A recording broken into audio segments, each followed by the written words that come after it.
Assalamualaikum warahmatullahi wabarakatuh. Halo teman-teman semua dimanapun Anda berada.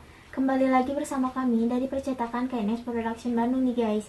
Di video kali ini kami akan membahas tentang goodie bag ya. Jadi simak video selanjutnya. Baik, di video kali ini kami dari percetakan KNS Production Bandung akan membahas salah satu produk kami, yaitu goodie bag. Nah, goodie bag ini kita menggunakan dari bahan spunbond. Banyak sekali sebetulnya bahan spunbond ini bisa digunakan untuk macam-macam, kayak masker, puring, ataupun tas dan lain-lainnya. Nah, untuk kali ini kita akan lebih fokus ke goodie bag aja. Jadi pembuatan tas ya.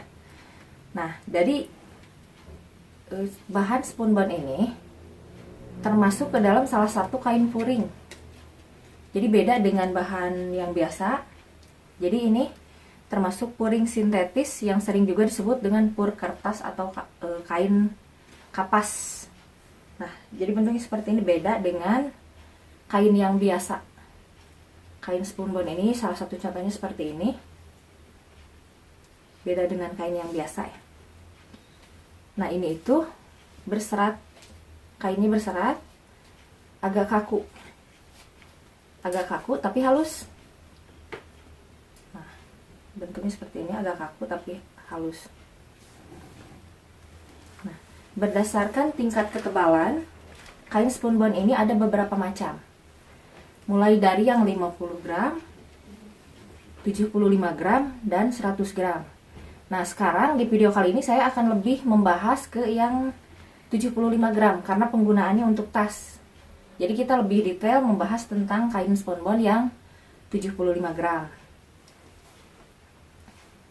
Nah, kain spunbond ini untuk yang 50 gram itu biasanya digunakan untuk puring tas.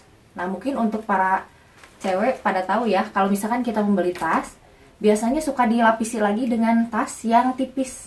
Nah, itu namanya spunbond yang 50 gram. Kalau untuk yang 70 gram biasanya digunakan untuk tas. Penggunaan tas, misalkan seperti ini. Ini bahan 75 gram. Seperti ini bahannya. Nah, ini juga bisa dipakai sablon depannya. Bisa digunakan untuk acara ulang tahun, pernikahan, ataupun ada event-event tertentu yang nantinya akan digunakan untuk memasukkan barang-barang yang seperti ulang tahun, misalkan kita memasukkan makanan untuk souvenir anak-anak misalkan gitu. Nah, ini bisa digunakan karena ini cukup kuat dengan tali seperti ini. Nah, ini cukup kuat untuk mengisi barang-barang ataupun saat event-event tertentu biasanya kita dibagikan buku ataupun apapun yang nantinya akan menunjang dalam acara tersebut. Nah, ini kuat sekali, jadi aman meskipun dipakai agak berat.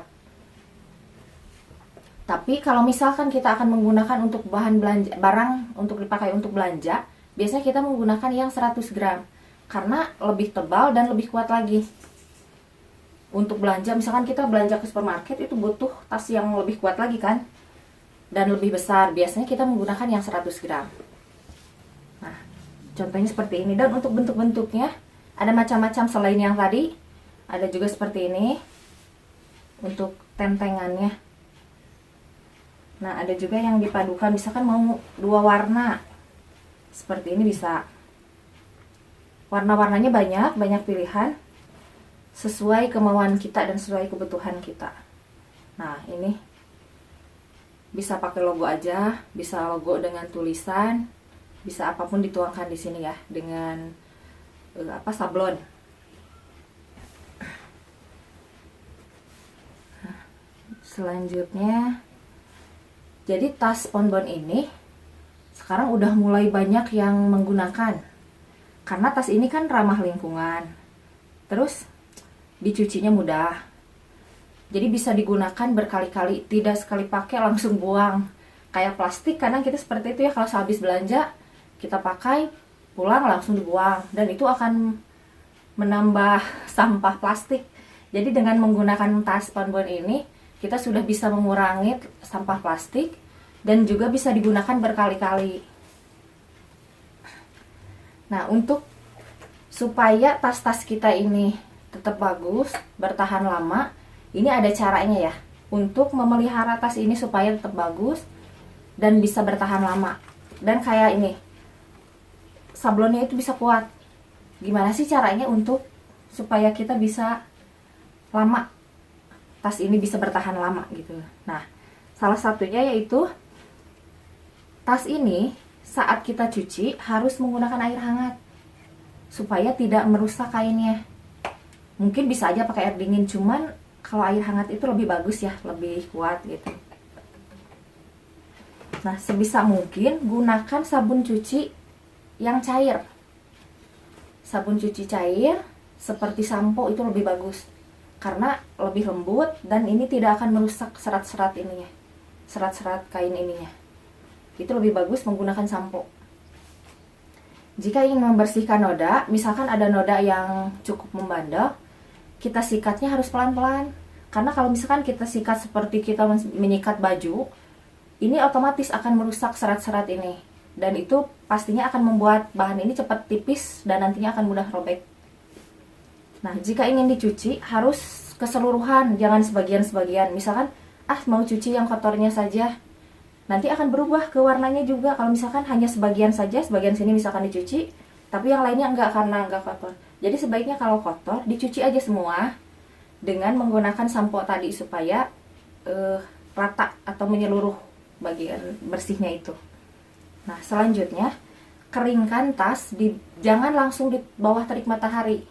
Karena kalau misalkan langsung di bawah terik matahari itu akan merusak serat kain ini.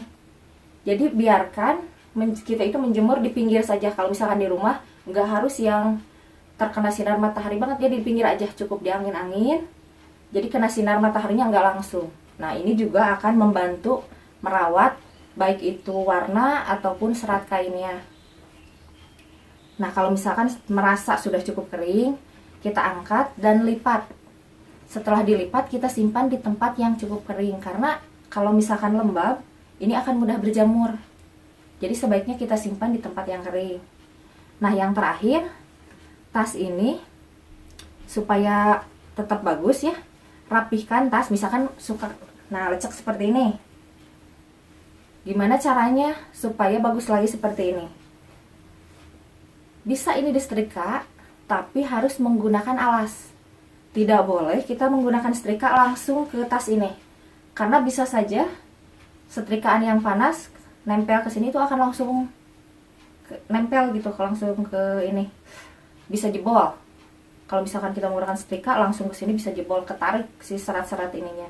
Jadi, kalau ingin rapih lagi, kita gunakan kain penutup dulu baru disetrika atasnya.